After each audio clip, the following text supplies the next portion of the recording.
আসসালামু আলাইকুম রহমতুল্লাহ। অত্র বাংলাদেশে ৬৪ জেলার জনসাধারণের প্রতি দৃষ্টি আকর্ষণ করে বলছি, আপনারা এটা ভালো মন্দ কমেন্টে জানিয়ে যান আমাকে। বিষয়টা হলো, অত্র বাংলাদেশের ৩ পার্বত্য চট্টগ্রাম, রাঙামাটি, খাগড়াছড়ি, বান্দরবন উপজাতিরা নাকি শান্তি চুক্তি করছে। শান্তি চুক্তি করছে। বর্তমানে দেখা যাচ্ছে যে কি শান্তি চুক্তির মাধ্যমে বাঙালি জাতিটাকে বাদ দিয়ে তারা শান্তি চুক্তি করছে। অর্থাৎ মানে বাংলাদেশে বাঙালিকে থাকতে দিবে না, যার জন্য আজকে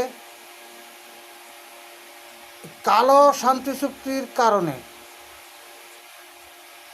শান্তি বাহিনী নামক অশান্তি বাহিনী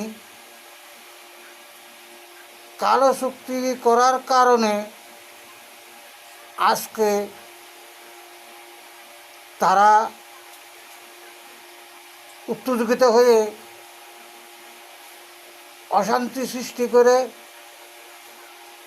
এই দেশ থেকে বাঙালি তাড়াই দেওয়ার জন্য শান্তি চুক্তির মাধ্যমে পায়তারা করতেছে। আমার বিচারে শান্তি চুক্তিটা হলো এটা একটা অশান্তি চুক্তি, যার কারণে আজকে এই পরিস্থিতি। এটা একটা কালো চুক্তি। এই চুক্তি কখনো বহাল করা যাবে না।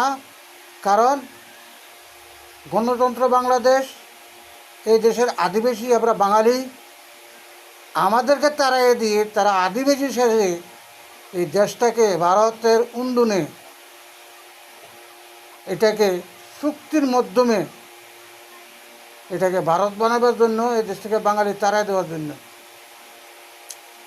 দেখুন, অত্র খাগড়াছড়ি, রাঙামাটি, বান্দরবন তিনটা জেলার ভিতরে 1965 ইংরেজির ভারত উদ্বাস্ত লোক শতকরা 40%।